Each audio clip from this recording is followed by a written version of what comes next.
Hello, everybody, and welcome to another edition of Sapphire Nation Live. I'm your host, Edward Chrysler, the North American PR representative and gaming evangelist for Sapphire Technology. And we're not going to have a guest today. I've been trying to line up a guest for the last few weeks. Everybody had different things that fell through. I've got some interest coming up, but for right now, you're just stuck with me. And I thought this would be a good chance to look at a couple of different articles we've had up recently on sapphirenation.net. Those are linked in the listener questions and comments section if you want to go back and read it. And I want to start with the first article, which talked about 4K gaming and the fact that gaming is, in my opinion, finally becoming something that's really worth taking the time to look at. Now, let me back up for a second so you can understand the reason I have behind this position. 4K gaming up till now has just been more. That's it. More resolution, more pixels.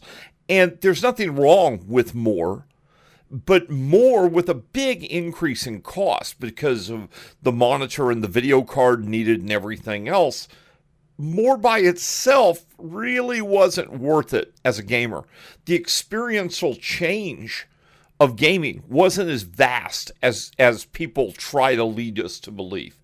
So 4K hadn't really been that viable, but then something has changed.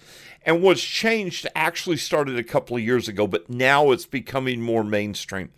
We're seeing OLED technology, which is amazing. If you've not seen an OLED TV or an OLED panel, you don't know the pure joy you've been missing. All right, real blacks, the deep contrast ratio, colors that pop like crazy, motion blur, because the stuff is just like instantaneous the way it displays on the screen. It really is an incredible technology, and the price point has gotten out of the stratosphere. Now, what I mean by out of the stratosphere is you no longer have to pay $2,000 or more to get an OLED display. Right now, you can pick up a 48-inch OLED C1 from LG, which is a great television to use as a monitor. You can pick that up for about $1,100. You've got the fact that Alienware just finally has introduced a 34-inch OLED. You've got Asus is coming out with OLEDs. LG is releasing new OLEDs. Sony and Samsung are about to release new OLEDs. The OLED revolution is here. But while OLED adds a lot to 4K, there was still the problem that you had to have a higher-end video card to really enjoy 4K gaming at a good, fast refresh rate. Well, the good news is, thanks to new technology like FSR and RSR and other scaling technologies, that's not the case anymore. These scaling technologies are incredible, and we're going to get into those in a little bit. But for right now, I just want to kind of leave it there. What these scaling technologies allow you to do is this. You don't need a 6900 XT to be able to get a great 4K gaming experience. You can take a 6800, use a technology like FSR or RSR, and do a little render downscaling and get that frame rate up enough that you can really get some good performance at 4K with no appreciable image quality loss. This is an incredible technology. It really does change the way we have to look at 4K. In fact, you can technically push even down to a 6700 XT and still be able to get in newer games some decent frame rate performance at 4K. So this makes 4K a much more viable than it used to be. This is now within the reach of more people, and it offers enough feature set improvement that maybe it's worth a consideration. And that's what I talk about in the first article, which talks about 4K. The time may finally be coming for 4K to be something that more people want to look at, not the just edge. But then I did a second article, which you'll see here on 1080p Gaming Not Quite Dead Yet, that there's a counterpoint to this. And this is where things become a little more muddy. Right now, to be able to get all of this incredibleness, to be able to get this amazing image quality that goes beyond just more pixels, to be able to get this great refresh rate, this incredible image quality, the display alone is going to cost you around $1. And then you have to add in a video card. And current pricing, yeah, it's getting better, but it's still at a high level. At current pricing, you're going to spend another $1,000. So now you're looking at, to get into that 4K gaming experience, you're looking at a $2,000 investment at just the display and just the graphics card. If you're building a new system, you haven't even gotten to the rest of the system yet.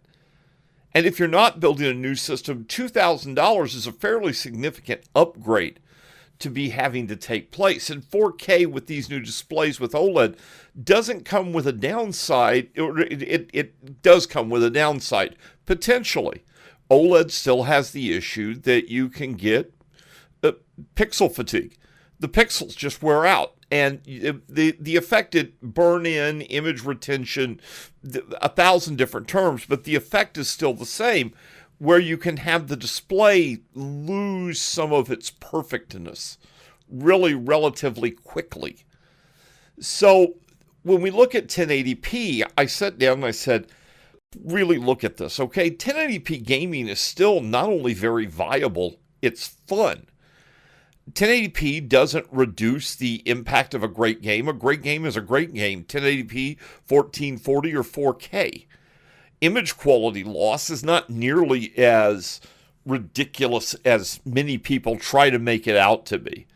I have yet to find a game that I play at 1080p that if I enjoy the game, the resolution really doesn't matter to me. And 1080p offers another advantage. It's much easier to maintain great frame rates at 1080p. Now, all of these cool technologies with rendering scaling can help you mitigate if you don't have a powerful enough card. But if you've got any kind of modern card, you can go back to the 500 and 400 series processors. You can run 1080p on a lot of games at around 100 frames per second. So the need for expensive, modern, up-to-date hardware gets drastically reduced, but it goes even a step further. Remember I talked about at 4K, to have the display and the GPU was going to cost you $2,000. But in this article, I built a 1080p gaming system. I built a 5600X processor. I built it with good quality components for the RAM and SSD, a motherboard, a case, power supply, even added an additional cooler to make it do better, and put a 6600 on it. And then I went a step further. I found a good quality 27-inch 1080p monitor, nice VA panels, so you're getting good image quality on it, and it had a high refresh rate. That whole package, the entire package, even in today's market, came out to less than $1,500. Now, when you look at that, less than $1,500, you're able to build completely a really kick-butt 1080p gaming system. This thing will take pretty much every modern game even at 1080p, high detail level, and stay around that 100 frame per rate second. So you can get an incredible gaming experience and get it for $500 less than what you really need to spend as a minimum for that ultra high-end 4K for just the display and the graphics card. That's insane. That price difference is insane. Now, if we lived in the world that existed 4 or 5 years ago, I probably would have been telling you, man, it's time. We got to make the move to 4K. We got to go. I probably would have said that if all of these factors had been in place 4 or 5 years ago. But you look at the world today, the world around us, and I'm not going to get into politics or anything else. But if you look at everything that's going on in the world around us, if you look at the economy that's taking place for the entire planet right now, putting $2,000 to just the GPU and the display, to me, it seems a bit frivolous. It seems like you're spending money that you don't need to spend, not when the 1080p gaming experience is going to be incredible. Now, a comment that I'm going to get, I'm sure, is, well, if you want to save the money, really, you should probably buy a console. In fact, I made a comment the other day on Twitter that drew this one guy was just like, he couldn't understand how I could make the comment I made. Somebody had made the comment, is your current PC better than a current generation console? And my reply was, not only is it better than a current generation console, my current gaming PC is, in my opinion, better than the next 2 generations of console are going to be. And he was a little indignant with that response. He was all about, you can't predict that, consoles advance so fast, you can't. But you got to understand, to me, the difference between a console and a PC isn't about performance. Performance in a console cannot be easily compared to performance in a PC because you're comparing apples and oranges. Yes, they're both fruits, but you can't directly compare them because they are very different in how they achieve being a fruit. And it's the same thing with these 2 different gaming platforms. Consoles are able to achieve incredible performance on their games. They tend to be very smooth. They tend to essentially be bug-free for most people. But the reason they can do that is it's a walled garden approach. A game developer, when they write a game for a console, it's easy compared to the PC. You don't have to take into account multiple hardware. You don't have to take into account multiple drivers. You don't have to take into account background software. You don't have to deal with any of this. That makes programming for a console for gaming easy. So because you can do this, you can optimize so tightly for a console.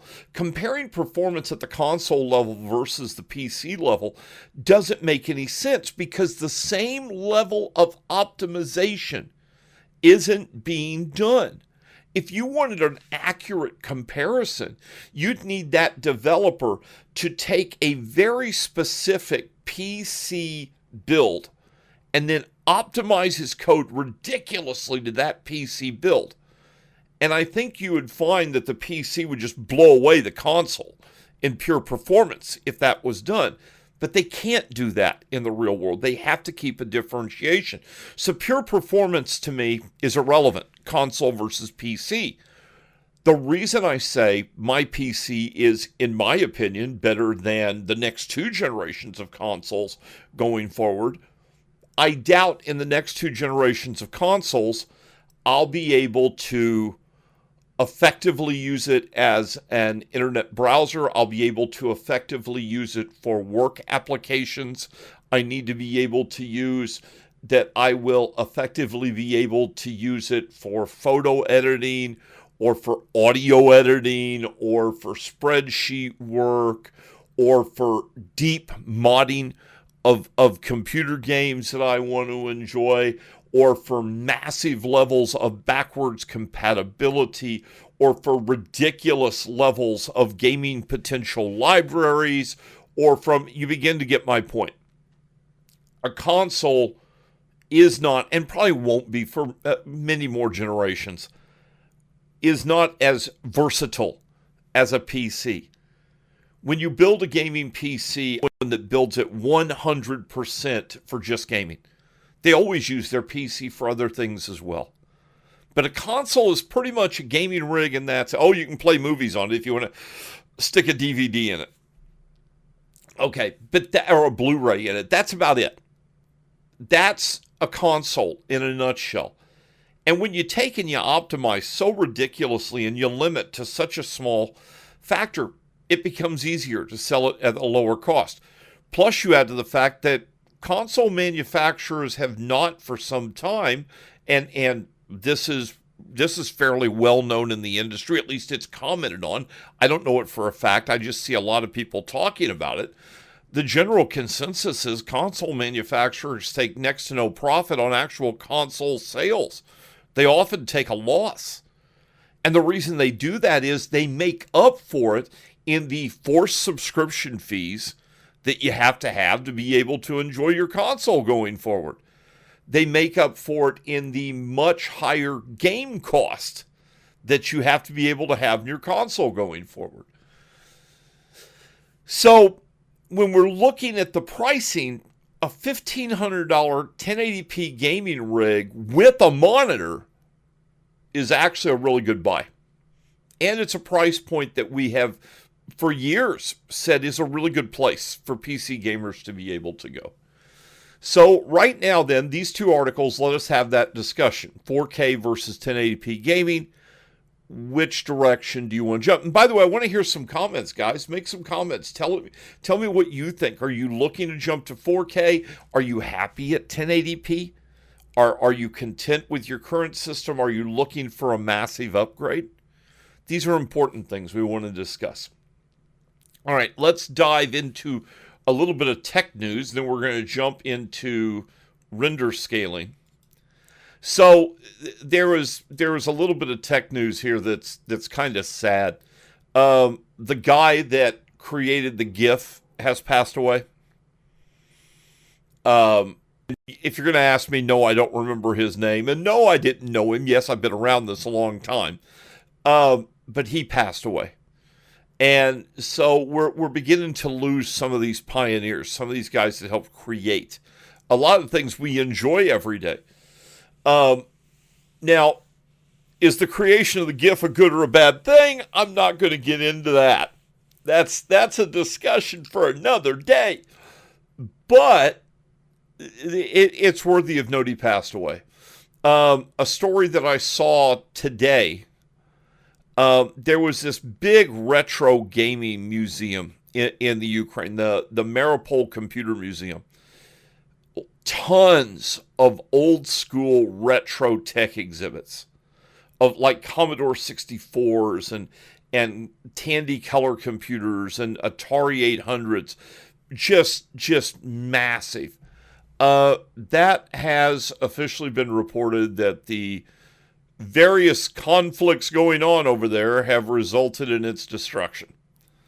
That was sad to hear. That was the war in and of itself is sad. The people obviously hurt and that have died, that have been forced from their homes, and all of this is sad.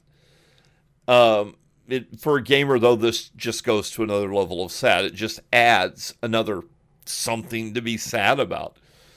I don't want anybody to try to think that I'm trying to equate these to the two. Like I said, it's not. I just thought it was worthy of note that this amazing exhibit of all this cool old technology is now gone. It may never be able to be brought back. Some of that technology that he had there, you may never be able to find working parts to make that happen again. So that to me was kind of sad. On a good note for PC gamers, if you haven't noticed, GPU pricing has begun to fall.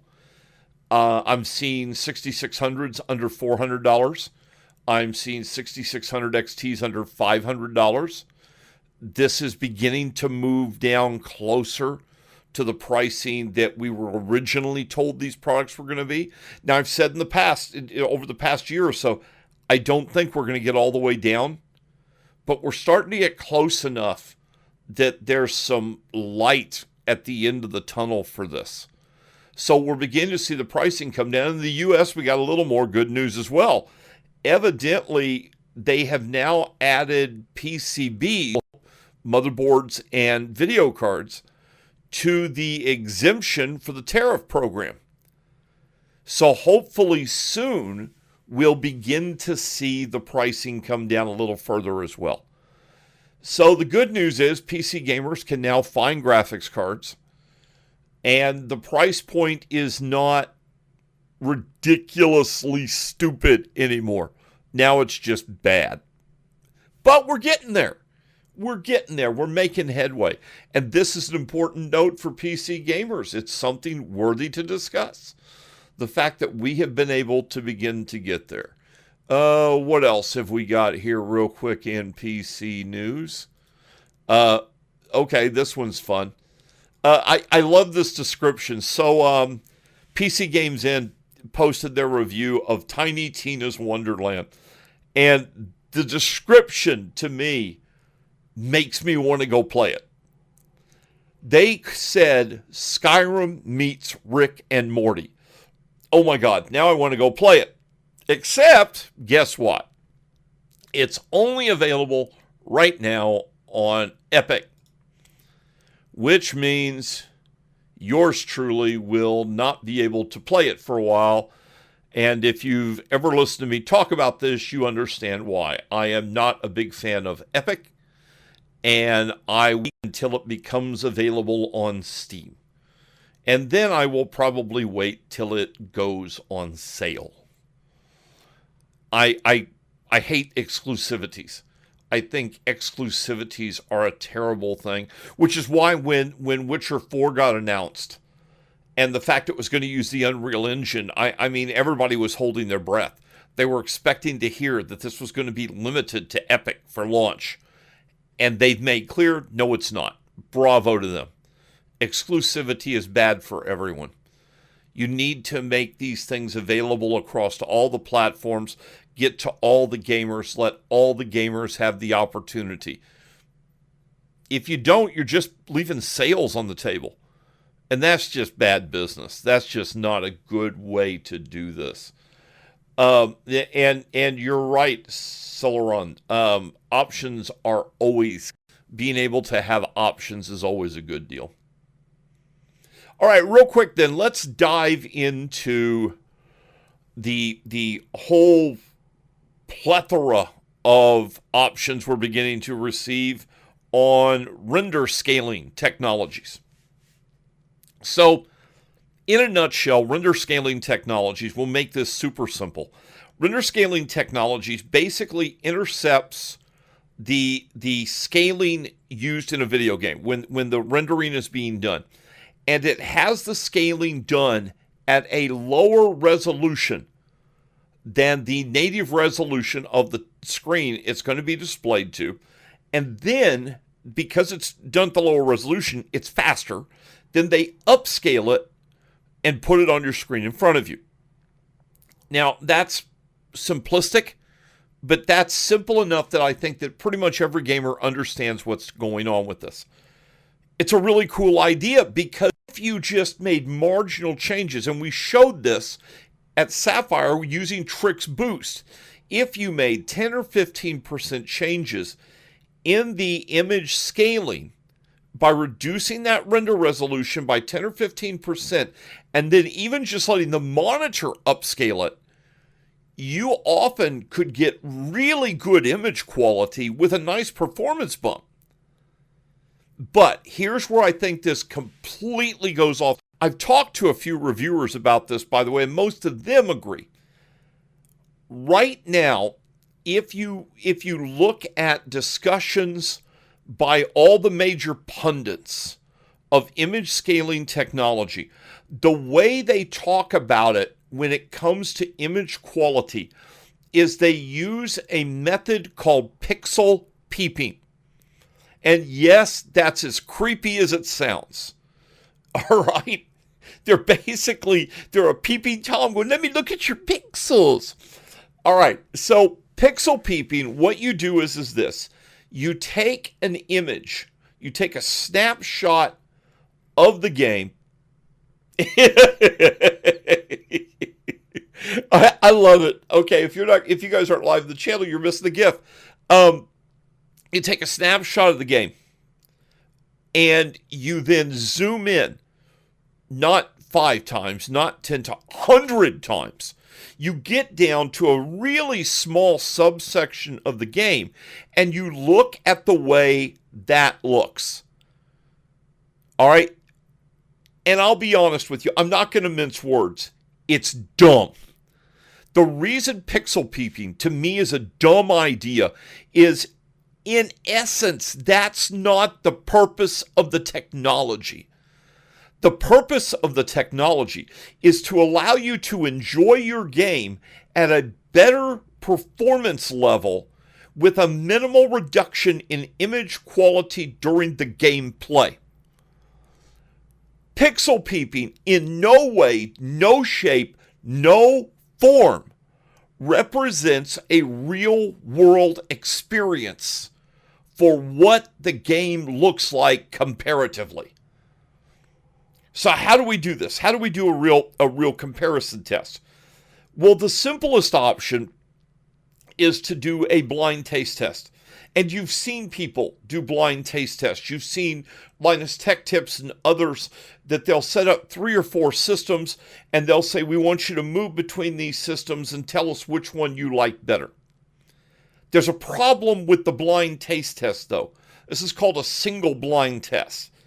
And the problem is this: the minute they step in front of the computer, they know something has changed. And no matter how much you tell them, just enjoy the game. Don't look for anything. Just enjoy the game and then tell us if you can notice a change. No matter how you do that, they're always looking for the difference. So even a minute difference is going to make a difference. The way to properly test if these technologies are doing their job is to do a large-scale double-blind test. Now, I actually did, for FSR, a single-person double-blind test because I wanted to see how this works. And I'll leave out who I did this on because I want to be able to use them for future guinea pigness. So this individual loves image quality in their game. They love to stand and look at sunsets in The Witcher or similar type games. They love to do this. And this individual was playing Far Cry 6. So I went in to their system while this person was not around and adjusted FSR first to ultra quality. I put it to ultra quality, didn't change the resolution, didn't change any of the in-game settings. The only thing I did was put FSR to ultra quality. And I kept that up for a few days. I let them just play, and they never noticed. So then when I got the opportunity, again, changed it to quality mode. Again, they never noticed. Now, the reason this is important, they didn't know that a change had been made. If the change was going to be visible, if they were going to see it, they would notice it during play. That's the goal here. So finally, I adjusted it to balance quality. Once again, went through multiple days of play, never noticed it. Now I went back and turned off FSR. This is when they noticed something had changed. But it wasn't the image quality. They noticed that their gameplay had begun to show little micro stutters here and there that they had never noticed before. FSR had corrected that. Because they've been playing with it for so long, they had never noticed. But when it was removed and put back, they began to notice. Notice, though, that the image quality was never discussed. All that was discussed was the gameplay smoothness increase, which FSR brought to it. That, to me, is pretty distinctive that there is a noticeable change in image quality not being there. But I did one final test because we had to verify that they would have noticed if there was an image quality change at all. Maybe they didn't care as much as I thought about image quality. So, now this is on a 1440p monitor. I went in and changed their game to 1080p. Full screen. I didn't make it do anything weird. 1080p. Within minutes of gameplay, they immediately noticed that the images didn't look right. Everything seemed a little blurry, a little soft. And again, we put it back, and they were fine. Now, because this is only a single person, I really can't declaratively say this is a scientific level of study. I can't do that. It was only a single person. But by being able to test this, where they had no idea what was going on, they didn't know to look for a change. They just played their game and never noticed an image quality change. I'm sorry, if that's the case, if that test could be repeated 75% of the time, and by the way, I think it would be closer to 90%, but if that test could be repeated 75% of the time and have the same result, it shows that any image quality difference pixel peeping is showing is irrelevant. It's meaningless. And that is something that we're just not seeing anybody do. We're not seeing any real test to show people this technology the way it's meant to be seen to help the everyday gamer. And it's frustrating. It's frustrating to me because here's this really cool technology, and now they're fighting about, well, this method of it's better than this method of it. No, it's not. Not when the average gamer never notices in gameplay. It's not any better. If the average gamer can't notice it at all in gameplay, what difference does it make? It's kind of back to the old adage. If a tree falls in the forest and no one's around to hear it, does the tree make a sound? Now, the two answers that you usually get are either yes, because obviously there was sound waves created, or no, since nobody hears it, how can you say it made a sound? I think the third option is the viable answer and applies to here. Who cares? If you've got a gaming technology that gives you better performance, smooths out your gameplay, and does it with a reduction in image quality that is so low you have to pixel peep to notice it, does the image quality difference between two different standards really matter? The answer should be, who cares? My game's smoother. I can't tell the difference when I'm playing the game. Give me more, please. But that's not what we get. Instead, we get reviewers pixel peeping and arguing over the fact of 1 or 2 pixels of changes. One of them I loved. The guy was, he was using, I'll think of it here in a minute. He was using Cyberpunk. And he was talking about the changes. And he said, now here's this scene. This is the scene that shows the least amount of problem in it. Okay. As far as I could tell by looking at the two scenes, they were identical to me, but okay. But then he said, I want you to look at the HUD down in the bottom corner. Now, what I found really incredibly noticing was at no point did he show you the two HUDs comparatively. He only showed you when they were zoomed in, so that the HUD was like 500 times its normal size. And even then, the difference wasn't ridiculous. It was just a little softer. In other words, you'd have never noticed it at full size. And that's why they did that. So when you see these articles, when you see this discussion, comparing these different technologies, don't get all excited. And don't think that they're giving you a definitive answer. Because what they're giving you is a mathematical, atomic level, precision, nuts, crazy answer that at the end of the day, in the real world, doesn't matter. Your day-to-day gaming experience will not be drastically affected.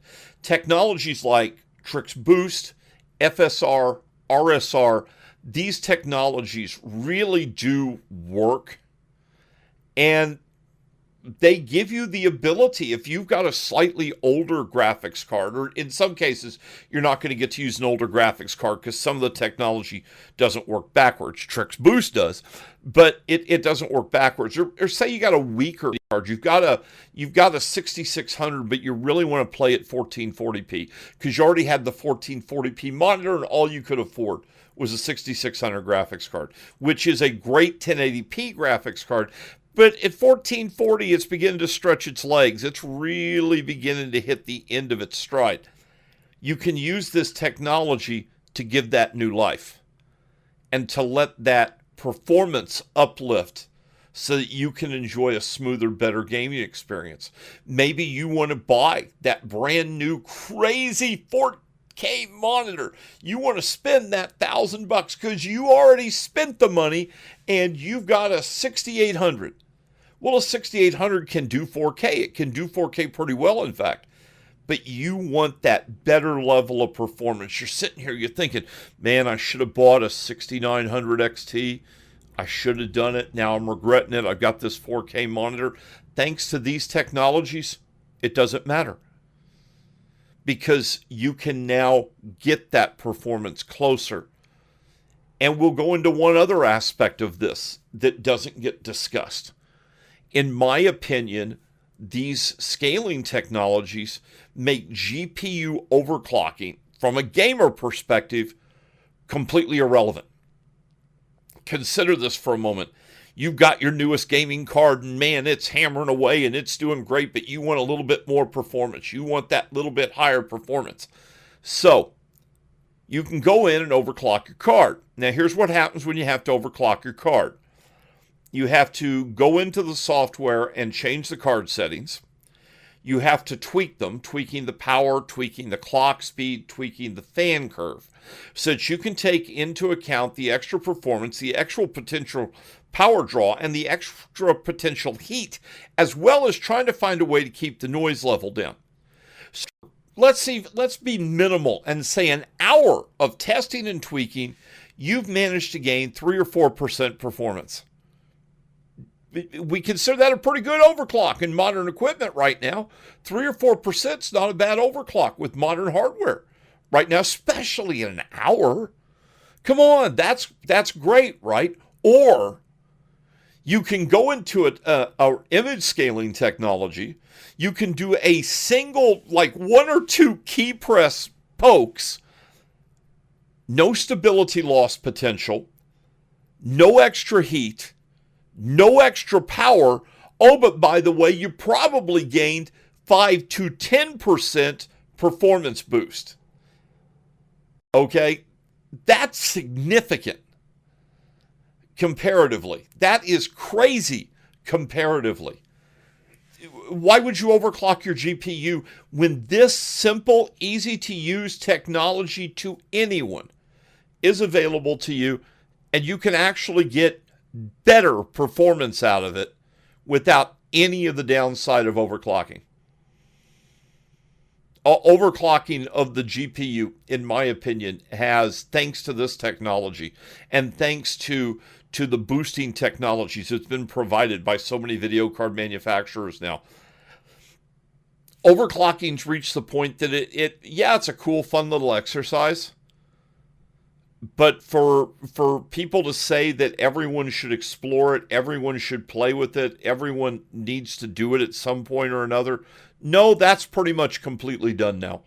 And if you can think of, outside of specific work applications for a GPU where there's an advantage to overclocking instead of using rendering technology, I'd love to hear it. I think you'll find, if you really stop and think about it, there just isn't an advantage. There's no reason to do that. Okay, I almost slipped into radio mode and almost gave you guys a phone number to call to be able to call into the show. Um, Give me some questions, some comments, guys. Let's get some stuff to run with. I'm running out of steam, and we need some stuff to extend if we're going to hold out for the whole hour here. So if you've got questions, comments, thoughts on anything we are discussing, post them. Give me some information. Give me stuff to work with.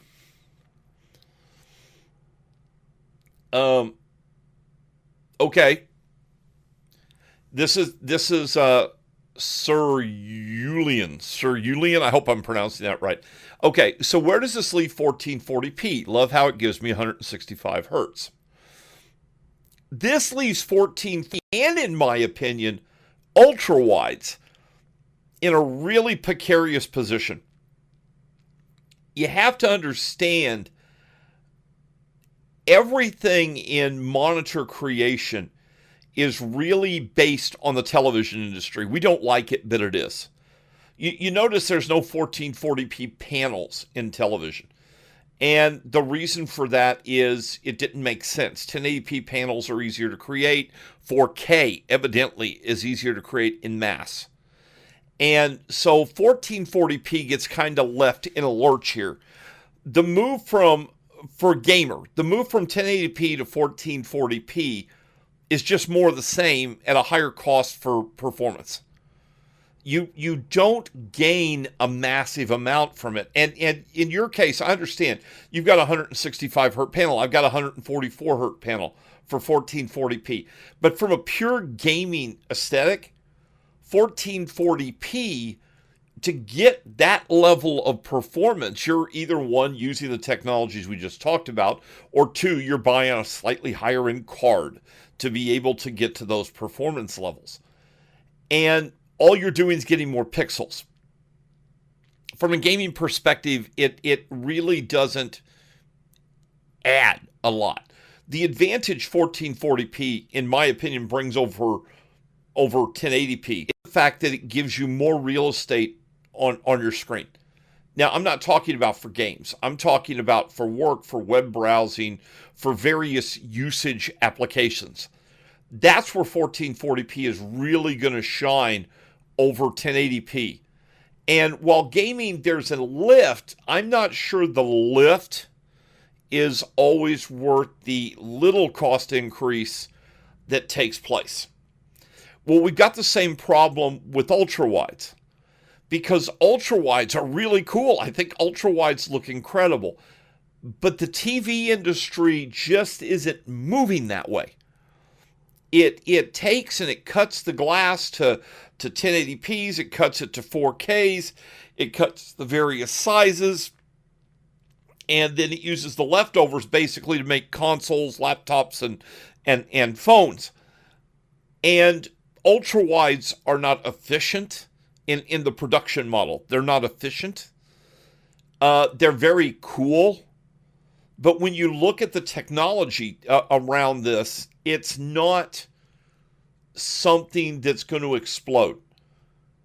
I think the Alienware ultra-wide, for example, the 34-inch Alienware with OLED, but it's got the quantum dot OLED, did not get the rave reviews everybody thought it would.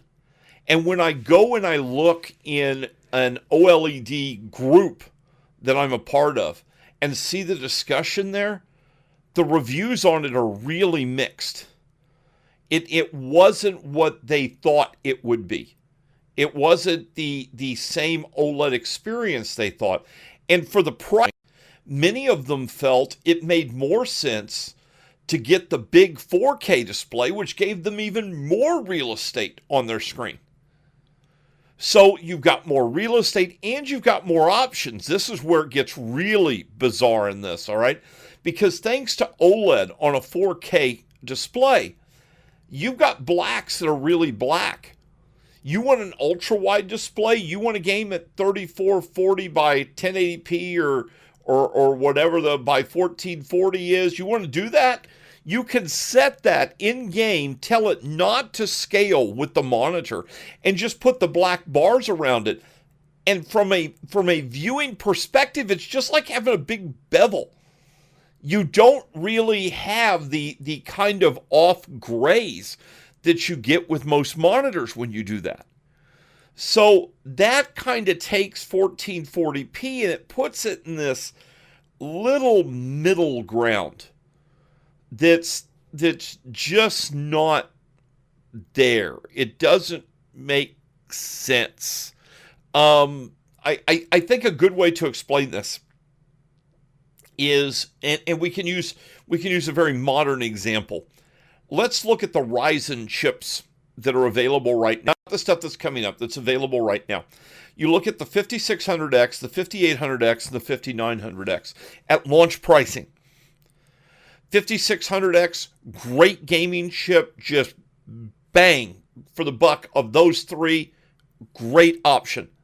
Okay, the 5800X gave you a couple of extra cores, but it had a little bit of heating issues, and you're paying a little extra, but you're getting not as much uplift as you think you're going to get. And then the 5900X, you paid even more, but you doubled your core count, you doubled your threading, you added more cache. There was a bigger uplift. The extra money you spent on a 5900X was more worth it than the money you were going to spend on 100X at those launch prices. And so you found the 5800X stuck in a bad space. And this was acknowledged throughout the industry. It was just not a good chip choice. Because if you wanted to game, you wanted a 5600X. If you needed the extra cores, the 5900X made more sense. So now you're kind of there. You're beginning to get there with 1440p, in my opinion. If your gaming monitor, 1080p, especially at the price, is really hard to step aside from. Because remember, the gaming monitor is only a portion of the totality of the cost to the gaming experience. 1080p is hard to ignore. 1440p is great. And if you're going to do stuff beyond gaming, it can be very useful compared to 1080p. But if you're not trying to go to the high end of 4K, and you really need the extra desktop space, moving into 4K for a little bit more money begins to make more sense. And when you look at the card comparisons, you get crossover, okay? A great 1440p monitor video card can actually do 4K with the new technology pretty well. A 1080p gaming card can do 1440 with the new technology very well, but can do 1080p without relying on the new technology. And so why pay the extra for the monitor if you don't actually need the real estate? This leaves 1440p in a really awkward position. And we'll see what happens. Personally, I've reached the point now, and I've had a couple of friends asking about this. I tell people, decide what you need. Do you need screen real estate, or do you just want great gaming performance? If all you want is great gaming performance, 1080p, in my opinion, is still a better option, bang for the buck. If you really need the extra real estate, 4K is really the way you should go. You should get out of 1440p and grab that extra screen real estate. But if you need that extra screen real estate, you've probably got financial reasons you need it, and it becomes worth the investment. I hope that answers your question. It was a bit of a convoluted answer, but there you go. All right. Any other questions or comments, or are we going to sign off here? Imagine I've made a lot of people mad, but that's okay. If you're doing your job right, everybody should be mad at you at the end of the day. And I got people typing right now. So we will sit here quietly and wait for their typing to be done. Mr. 777, here's my 2 cents. I'm using 1080p for probably around 10 years, and I recently got into 1440p and also tried 4K by virtual resolution. Although the improvement looks really noticeable, it's still not worth the performance cost, especially compared to 1080p in a heavily modded game. Thank you. This is the point I make to most people. And pixel density comes into the discussion all the time, especially with these big 4K screens. I did a poll, and what I found was, and I had a lot more people in Twitter. I went and polled in about 20 places. So out of about 500 people that responded, a little over 70% of people, and I'm not going to claim it's scientific enough for this to work, but I think this does probably work out. A little over 70% of people have desks that are only about 24 inches deep. Now, that's a big deal because that's how close you're probably sitting to your display. And the closer you are to your display, the more important pixel density becomes.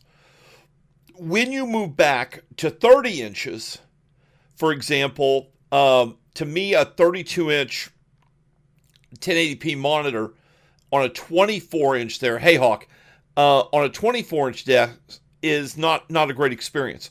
But a 32-inch 1080 or a 30 or a 36-inch desk is not a bad experience. And when you get to bigger monitors, you want that separation. People have taken and used resolution as the qualifier to pixel density. And that only applies if the distance to monitor isn't changing. Personally, when I get to a bigger monitor, I need to sit farther back, or else I'm physically having to move myself to be able to see the whole display. On a 30-inch desk with a 32-inch 1440p display, right now I can pretty much completely in peripheral vision easily see the entire monitor. If I move to a 48-inch display, which I'm looking to do, I'm actually looking at changing my desktop from 30 inches to 39 inches. So I give myself the depth necessarily to be able to see the screen clearly. So, yeah, it's an interesting discussion, but I think too often it gets devolved into just numbers. And as I've shown, just numbers doesn't always matter. Hawk has said, I'm happy with my 24-inch displays using VSR for 2560 by 1600. No need for FSA either. 24 inches is fine for his needs.